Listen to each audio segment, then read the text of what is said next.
देश की राजधानी दिल्ली में जारी सबसे बड़े आयोजन G20 समिट की चकाचौंध और सियासी शोरगुल और विश्व से बड़े बड़े राजदानों की भारत में मौजूदगी के बीच कांग्रेस नेता राहुल गांधी इन दिनों यूरोप के दौरे पर हैं, जहां उन्होंने गुरुवार को ब्रसेल्स में यूरोपीय यूनियन के सांसदों से मुलाकात की।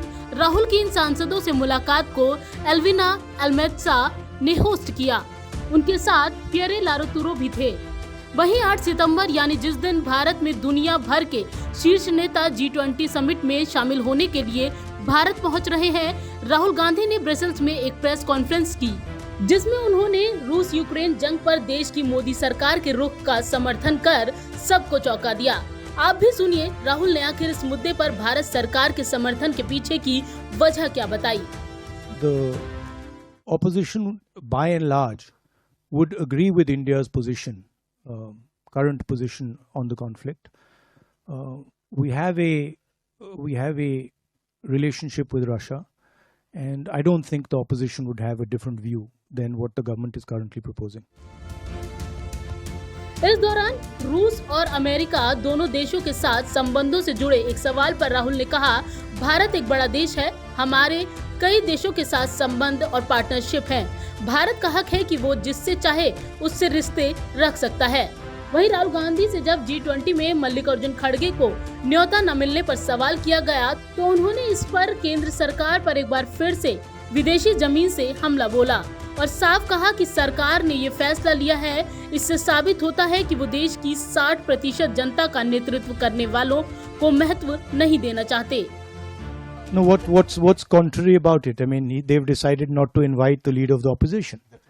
It tells you something. I mean, it tells you that they don't value the leader of 60% of India's population. And it's something that people should think about. Why they're feeling the need to do that, and what is the type of thinking that goes behind that. इस दौरान एक मौका ऐसा भी आया जब राहुल गांधी से भारत में जारी G20 में हिंदू नेशनलिज्म को फ्री पास देने को लेकर एक सवाल बाउंसर की तरह उन पर फेंका गया, लेकिन राहुल ने इस पर जो जवाब दिया वो भी हैरान करने वाला था। राहुल ने सरकार के समर्थन में जवाब दिया, क्योंकि देश में सनातन हिंदुत्व और नेशनलिज्म को लेकर बाकायदा सरकार और विपक्षी पार्टियों के बीच तकरार जारी है। I think the G20 is an important conversation, and it's a good thing that India is hosting it.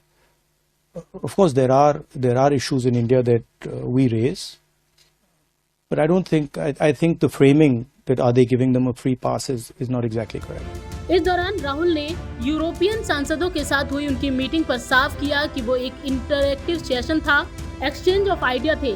Europe और भारत के बीच क्या सहयोग हो सकता है। साथ ही उन्होंने साफ किया कि जो चुनौतियां इंडिया में हैं, इस पर उनसे बात की गई।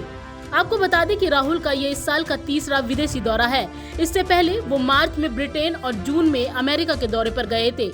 राहुल का ये दौरा ऐसे समय में हो रहा है जब देश की राजधानी दिल्ली में G20 समिट हो रही है और वो समिट खत्म होने के बाद ही भारत लौटेंगे। भारत जोड़ो यात्रा का 1 साल पूरा होने पर कई कार्यक्रमों का आयोजन भी कांग्रेस पार्टी की तरफ से किया जा रहा है।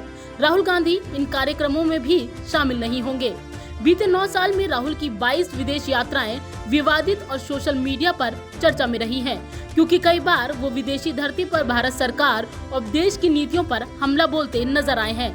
लेकिन इस बार ब्रसेल्स की प्रेस कॉन्फ्रेंस में राहुल के सुर थोड़ा बदले जरूर नजर आए। ऐसे में देखना यही होगा कि राहुल का सरकार के लिए ये रुख कब तक कायम रहता है, या एक बार फिर वो कुछ ऐसा बयान देंगे जिससे देश की सियासी पार्टी एक बार फिर उन पर हमलावर हो जाएगी।